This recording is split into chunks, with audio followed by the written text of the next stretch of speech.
मेरे प्यारे दोस्तों, ये जीवन दुख से भरा हुआ है। यहाँ खुशियाँ हैं कम, गम है बेशुमार। तो यहाँ जीना बहुत ही एक संघर्ष की तरह है, एक संग्राम की तरह है।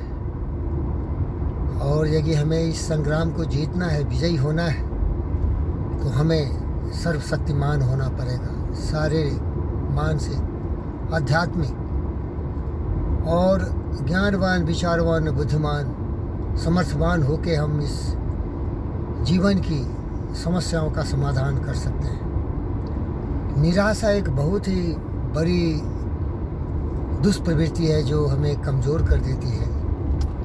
जब व्यक्ति निराश हो जाता है तो आत्मविश्वास की कमी हो जाती है। हर जगह शून्य ही शून्य दिखता है।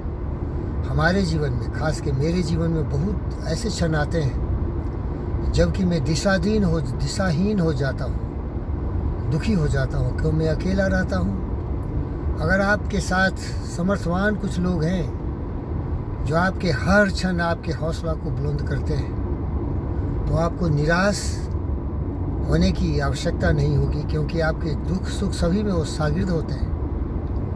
आपकी खुशियों को भी बांटते हैं, लेकिन जो ज़्यादा हमारे ज़िंदगी में अंधकार होता है, दुख होता है, उसका भी वो सही ढंग से समाधान करने की चेष्टा करते हैं और उसके भी वो शेयर कर लेते हैं, उसको भी बांट लेते हैं। प्यारे दोस्तों, तो अगर इस तरह की ये गंभीर समस्या है तो हमें बिल्कुल ऐसा कोई भी कार्य नहीं करना चाहिए कि हमारे किए हुए सोच, विचार, शब्द और उसके प्रतिक्रिया के रूप में, उसके कर्म के रूप में हम अपने जीवन को और नरक बनाएं। इसीलिए तो मैंने पतंजलि योग सूत्र का अध्ययन किया है। दुनिया के जितने भी ज्ञानवान, विचारवान, बुद्धिमान व्यक्ति, साहित्यकार, कवि, लेखक, वैज्ञानिक, फिलोसोफर, जितने भी ऐसे महापुरुष हुए, सबों के ज्ञान को इसमें संवार के रख दिया गया है। और इसीलिए हमें अपने सोच पर ध्यान देना है। इसीलिए योग को बोलते हैं योग चित्तवृत्ति निरोधा। ये चंचल मन भटकता है, एक अज्ञानता के घनघोर अंधकार की गड्ढों में गिर जाता है, जहाँ काम, क्रोध, मद, लोभ, मोह, ईर्ष्या, द्वेष, कलह हमें बिल्कुल नारकीय जीवन जीने के लिए प्रेरित करता है। क्योंकि विचार ही हमें शब्दों के द्वारा प्रकट करना पड़ता है और क्रियान्वित भी करना पड़ता है इन विचारों को। इसीलिए इस दुष्ट विचारों को हमेशा अपने ज़िंदगी से दूर कर देना है। और फिर हमारे जीवन में योग विद्या सिखाता है कि सत्य, न्याय, प्रेम, शांति, अहिंसा, करुणा, दया, प्रेम के प्रवाह को प्रबल करें। और जब हम अपने मस्तिष्क में शुद्ध विचार रखते हैं, पवित्र विचार रखते हैं, करुणा, दया, प्रेम, स्नेह, सत्य का प्रचार और प्रसार करते हैं, तो हमारे शब्द भी उसी तरह से प्रेरित होते हैं, आचरण भी उसी तरह से होते हैं। और इसीलिए इसको गौतम सिद्धार्थ बुद्ध ने 8 लिम्स करके बताया।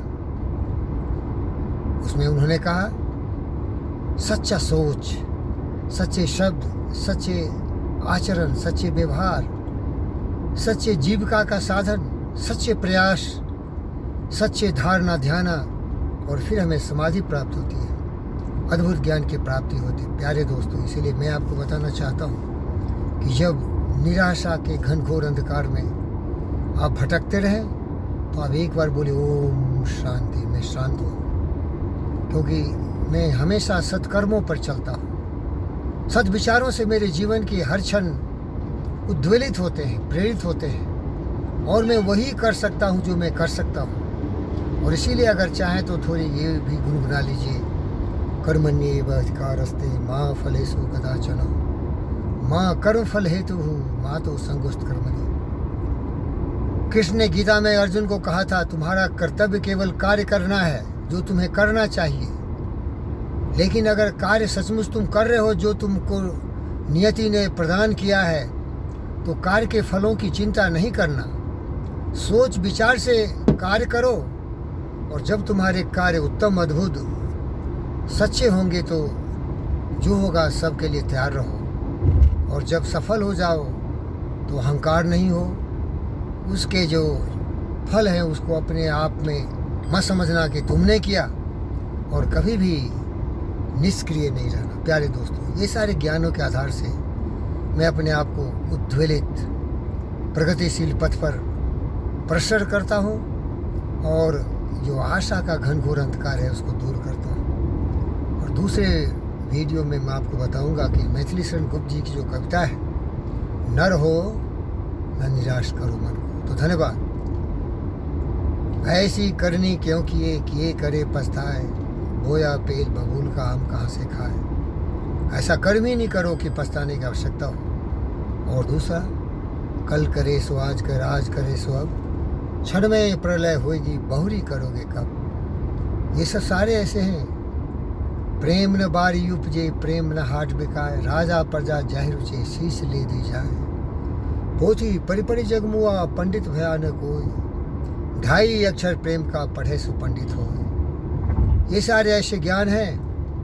गुरु गोविंद दो खरे काको लागू पाए, बलिहारी गुरु आपनो जिन गुरु गोविंद दियो बताए।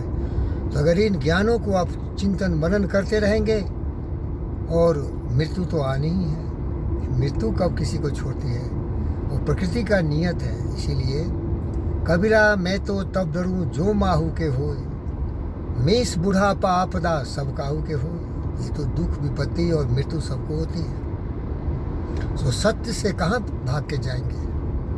और हम इस तरह से व्यवहार करें, कबीरा खरे बाजार में मांगे सबकी खैर, ना काहू से दोस्ती ना काहू से बैर।